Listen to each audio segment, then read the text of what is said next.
Em 485 a.C., quando conquistada pelos babilônios, Israel era uma terra árida, onde os poucos camponeses que a habitavam davam duro para sobreviver.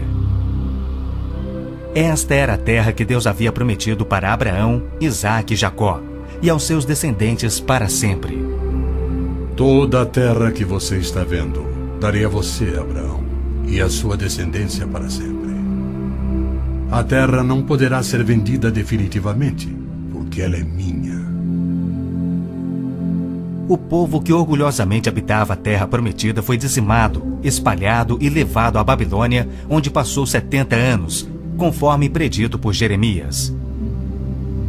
Toda esta terra se tornará uma ruína desolada, e vocês estarão sujeitos ao rei da Babilônia durante 70 anos. Muitos judeus haviam voltado a Jerusalém para reerguer o templo, mas o resto da cidade estava em ruínas, suas paredes derrubadas e portões queimados. Em meio à desolação, Deus inspirou o profeta Zacarias a proferir uma das profecias mais notáveis já registradas. Ela predizia o período bíblico conhecido como os últimos dias. Farei de Jerusalém uma taça que embriague todos os povos ao seu redor. Farei de Jerusalém uma pedra pesada para todas as nações. O cumprimento dessa profecia, após o admirável renascimento de Israel em 1948, é constatado pelo mundo todo. Exatamente como previsto na Bíblia, ao invés de Nova York, Berlim ou Moscou, a pequenina Jerusalém é o fardo maior dos países do mundo. O peso que ela tem é tal que o Conselho de Segurança das Nações Unidas dedicou quase 1/3 das suas deliberações a Israel, que representa apenas 1/1000 da população mundial.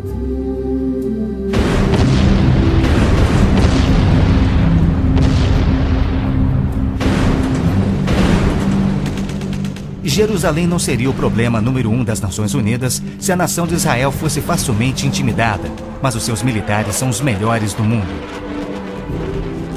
Naquele dia farei que os líderes de Judá sejam semelhantes a um braseiro.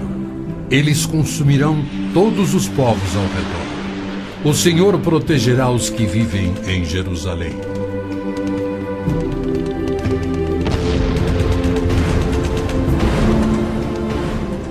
E exatamente como previsto, Israel tem devorado quem o ataca, vencendo todas as guerras, apesar de enormes desvantagens.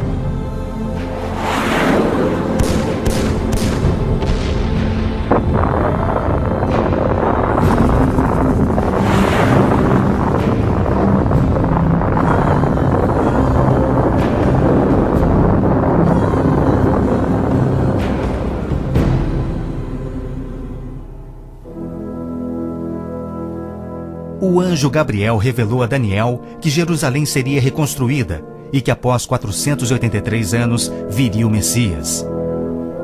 E que seu próprio povo, o povo de Israel, o rejeitaria e o crucificaria.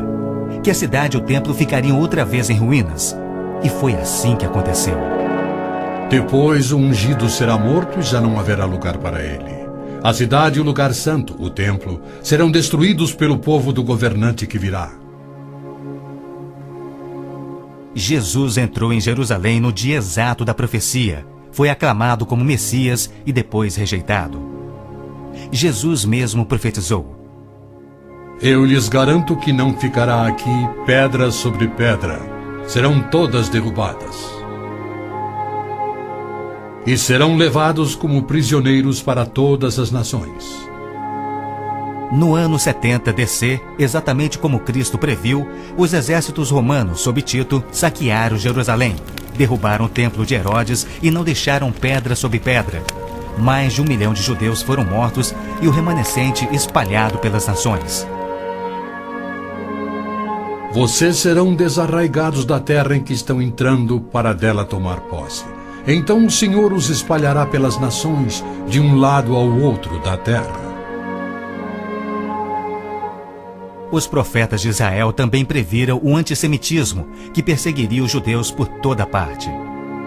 Vocês serão motivo de horror e objeto de zombaria e de riso para todas as nações. Espalhados entre as nações, os judeus têm sido odiados, perseguidos e mortos como nenhum outro povo, enquanto a estéril terra de Israel permaneceu de luto.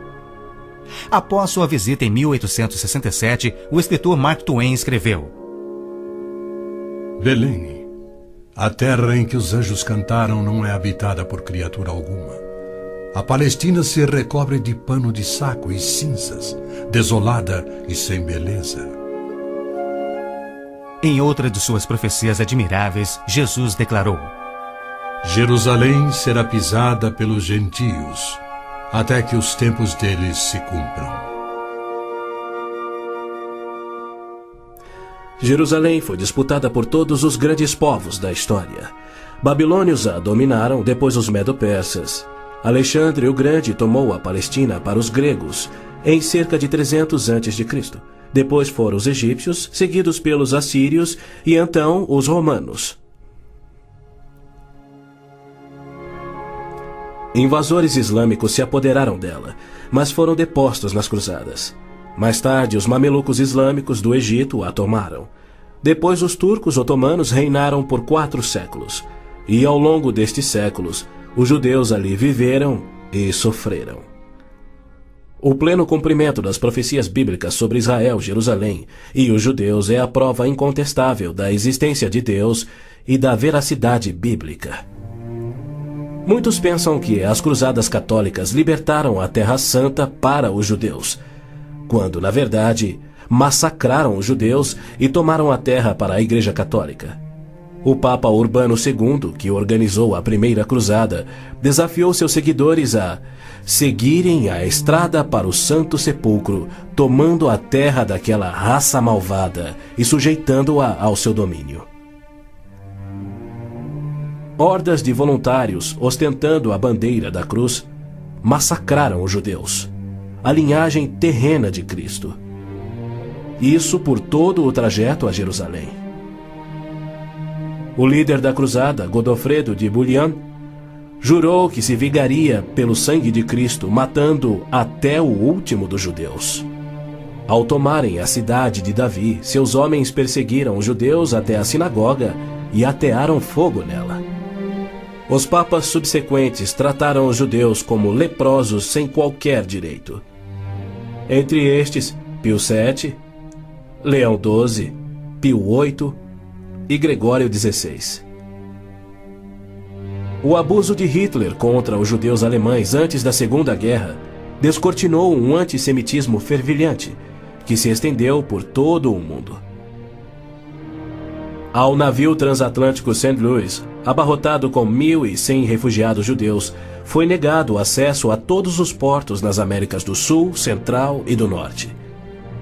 700 destes tinham vistos de imigração para os Estados Unidos, porém o presidente Roosevelt os enviou de volta para morrerem nos fornos de Hitler. Até mesmo a Suíça rejeitou os judeus, devolvendo-os aos seus assassinos, e serviu como banqueira de Hitler, guardando para os nazistas bilhões de dólares em ouro e dinheiro roubado das vítimas judias. No final da Segunda Guerra, a promessa de Deus de retornar o seu povo à Terra Prometida parecia mais absurdamente ilógica do que nunca. 6 milhões de judeus perderam a vida no Holocausto de Hitler, um fato que muitos continuam a negar. Embora Adolf Eichmann relatou, enquanto prisioneiro, que o massacre dos judeus foi o maior de todos os crimes, a maior dança funesta da história da humanidade.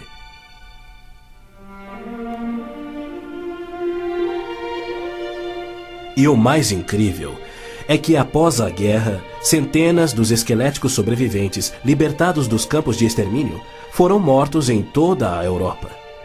Porém, Deus não esquecera das suas promessas. De 1945 a 1948, apesar de um cruel bloqueio naval inglês, 10 navios antigos contrabandearam 70.000 sobreviventes do Holocausto para dentro da Terra Prometida. Nas palavras de um dos sobreviventes, os velhos navios e a frota britânica eram ameaças menores que a vida na Europa. Pela primeira vez em anos tínhamos um propósito: a criação de um Estado judeu. Milhões de judeus têm voltado a Israel oriundos de mais de 100 países. A existência de Israel hoje, na Terra Prometida, é incontestavelmente uma obra de Deus. Vejam, eu os trarei da terra do norte e os reunirei dos confins da terra. Aquele que dispersou Israel o reunirá.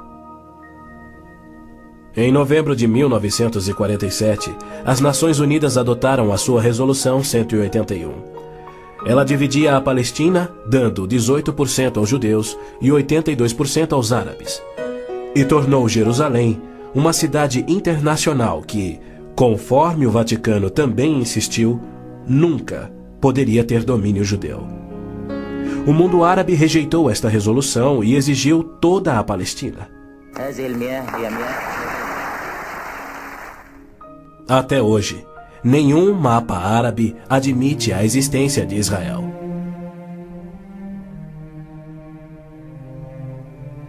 Em 14 de maio de 1948, Israel declarou sua independência. E foi imediatamente invadido por 6 nações árabes. Seus soldados eram várias vezes mais numerosos que os colonos judeus e tinham superioridade indiscutível em armas, tanques e aviões. Tendo recebido da ONU uma faixa estreita e indefensável de terra, rodeada de inimigos dispostos a exterminá-lo, Israel deveria ter sido aniquilado. Porém, para a surpresa do mundo inteiro, que torcia para os seus inimigos, os colonos israelenses derrotaram os que buscavam destruí-los, exatamente como Deus prometera. E assim tem acontecido em guerra após guerra, à medida que seus inimigos têm tentado aniquilar Israel. Sim, é isto mesmo. A aniquilação é o seu propósito declarado. Os muçulmanos têm como dever religioso a exterminação dos judeus. Eles sonham com sua destruição e promovem festividades para honrar os assassinos dos inocentes cidadãos de Israel. O fundamentalismo islâmico começa a varrer o nosso mundo.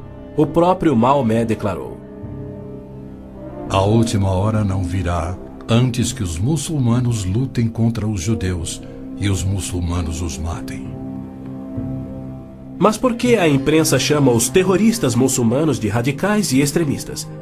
Na verdade, eles apenas estão sendo fiéis ao islamismo. O Corão ordena: Não tomeis por confidentes amigos os judeus nem os cristãos. Matai os idólatras, os não muçulmanos, onde quer que os acheis. Capturai-os, acossai-os e espreitai-os.